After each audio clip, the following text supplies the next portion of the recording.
E aí galera, ArtLexx aqui, sejam todos bem-vindos ao canal, bem-vindos a mais um vídeo. E meus amigos gamers entusiastas, chegamos ao emocionante final da nossa série especial, na qual exploramos os bastidores de alguns dos jogos mais icônicos da era de ouro dos videogames. Hoje, conheceremos a fundo a história da Blizzard Entertainment e sua jornada épica na criação de um dos títulos mais memoráveis da década de 90. Após desvendar os segredos por trás de Rock'n'Roll Racing e Blackthorn, é hora de voltar no tempo e descobrir como uma equipe criativa e inovadora deu vida a The Lost Vikings. Este jogo não apenas cativou jogadores com seu quebra-cabeça envolvente, como também marcou o início de uma série de sucesso.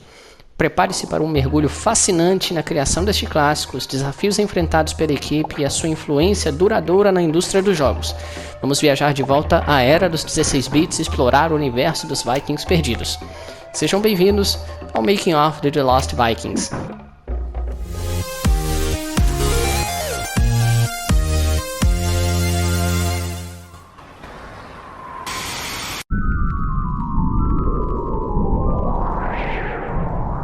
Lost Vikings has kind of an interesting story about how it got started. The game had come out called Lemmings, and so that's actually how Lost Vikings started. It started with the idea that it would be a console game, and you would control hundreds of little tiny Viking units with different abilities.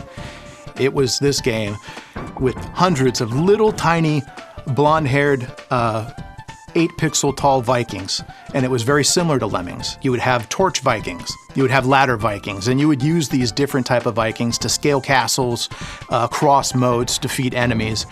And we wanted to build a whole game around that motif where you're trying to conquer enemy towns. So in some ways, sort of like a 2D side-scrolling version of what Warcraft was.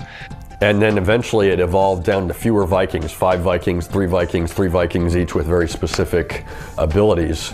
And as we were prototyping it, we realized that on a TV, those little units didn't look very good. And then we started to kind of think about how players of console games like a little more direct control as opposed to indirect. If we were going up against these big games, Mario, Sonic, games like that, we needed to have characters that compete with them. And hundreds of little Vikings couldn't do it. And when we all sat down and were playing it, we all saw this. It wasn't like one person had this idea and we went and decided to change it. Everyone was seeing it and going, this just doesn't feel right. It's too slow. We need to make this game a little bit faster, a little bit more fun. Our characters need to be characters that you can associate with, not 8 pixels of torch-bearing Viking. And the technical challenges were pretty large, and we didn't really have a perfect design for it. You know, we were still exploring. And gradually the game morphed over time to become first 5 Vikings with individual skills that you would work through a level. And then later, because it turned out to be really time consuming to think about how to get 5 Vikings to move through a level, down to just the 3 that we see today. As they worked on it, they just kept kind of more specializing and specializing the Vikings until they were actually just down to 3. And I think that's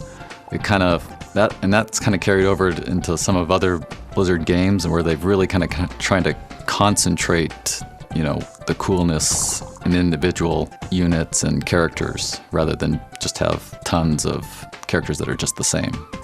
It made it really interesting to move these 3 different characters through the same level or parts of the same level. They didn't necessarily traverse exactly the same paths. But even when they did, because their ability sets were so different, it still played very differently. And that was part of the sort of the magic in the design of the levels and the sort of approach to the puzzle solving was, depending on the character you were playing, the same level would play very differently.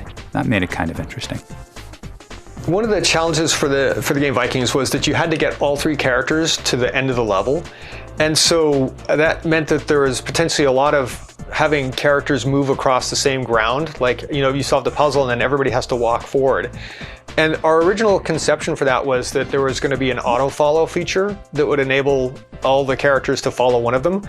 Although the levels were so dangerous that, you know, if you had one of the characters die because it was doing an auto-follow, that would have been really annoying.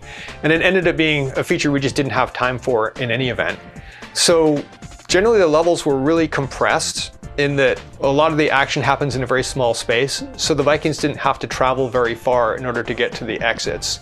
You might have one that went, really far out of his way, like Olaf flying around trying to avoid a bunch of spikes, but then he comes back to where the other characters are and opens a door so that then they can get out of the level.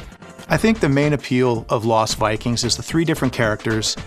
And not only are they're cool little Viking characters doing things that you would expect Vikings to do, we took them through time. So you're playing Vikings in prehistoric times, in future times, in crazy, wacky levels where you have these various monsters that are like a hand bouncing a ball that throws itself. Like, we just had fun with the game. We explored all these different sort of eras, and we had our 3 familiar Vikings to guide us through it. So it was almost like we were taking tours of these different environments and living them through the 3 different characters.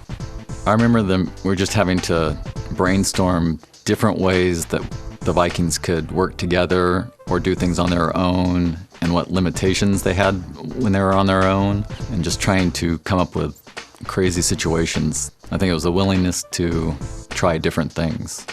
So as you went through the level, you had to use their skills differently, or use whatever skill was appropriate for the area of the level you were in. So you'd see a problem and you'd say, which of the skills will be best here? Ooh, that's going to be Olaf because he has the shield, but then he's already locked on the other side of the map. So, and you had to figure out how to get them into the right places at the right times with the right powers. I liked that. I like that puzzle solving aspect of it. They needed whatever ideas that they could come up with, whatever we could come up with for creating levels or ideas for the characters to have special powers or anything like that. Because even the 3 Vikings, they didn't have all of their special powers known at the time that we were developing the levels. By the time I did my level, we did know what the powers would be. So I built the powers into my level to make sure that I'd have 3 different areas where each character would get to do something interesting. We had done some mock-ups of what the Vikings should look like and stuff like that, and Brian Fargo at Interplay and them and Alan Pavlish and them looked at them and just didn't think that they were cutesy enough or lovable enough. So they had given one of their artists, Todd, the assignment to design the Vikings in a way that would make them adorable and make them really cool for the players. And he did a fantastic job, and I think that even to this day, I think that it was probably one of the best decisions that was made. I remember Alan coming in and having this huge list of criticisms for the game, but I don't really remember it being very harsh. I just remember it being really, really thorough. And like, oh, here's somebody who really cares, about this game. And, any one suggestion on its own wouldn't make the game any better, but doing them all would, turn the game from a B quality game into an A game easily. Just having somebody thoroughly go through it from the outside, it was invaluable. When I think back to Lost Vikings, probably the first thing that comes to mind for me is the graphics, the vibrant, colorful graphics. I think because it was a Nintendo game, and if you think about the other console games at the time, things like Sonic the Hedgehog or Super Mario, they were so vibrantly neon colored. We went that direction too. And so the colors really pop when I think about, in my mind's eye, what Lost Vikings was.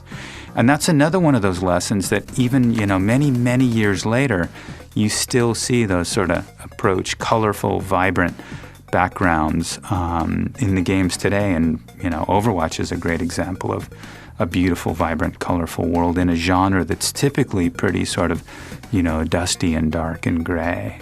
Well, being that my first gig, my first task for Blizzard was to convert the sound and music for Lost Vikings to PC format, I got exposed to it heavily, and it was a new job, so I didn't question it. But yeah, when I took a step back and thought about it, like, why are these Lost Vikings in space? And I guess as the story unfolds, it explains why that happened, although it's still a little bit far-fetched. I don't know who came up with that idea, but yeah, it sounds like an artist idea. As far as the design for Lost Vikings, the backgrounds and stuff like that, we literally were just what would be fun. what would meet the Super Nintendo's audience as to what would be quirky, what would stand out, and we were trying to come up with an idea as to how we could get them in these different environments that didn't make any sense. So at the time, there was a whole bunch of stuff going on about alien abductions. So we had them abducted by an alien, and it was pretty funny because then we could take them and drop them into anywhere. So we could drop them into a factory zone. We could drop them into the goofy world. We could drop them into just about anywhere and everywhere. And we had designs for all kinds of things. So it was all pretty much dependent on what kind of artwork we can draw and stuff like that. So we started doing a lot of artwork. Part of my job at the time was also to take all that artwork and convert it into something that's usable on the Super Nintendo. So those digital limitations for that, as well as making sure that they fit within the color palettes for how the Super Nintendo and the Sega systems were laid out, was a very mind-racking existence that continued on into Warcraft 1, because I used that to lay out all the levels in Warcraft 1 as well. So when I think back to Lost Vikings, there's a story in particular that helped sort of form Blizzard's design philosophies. We had just come out with it.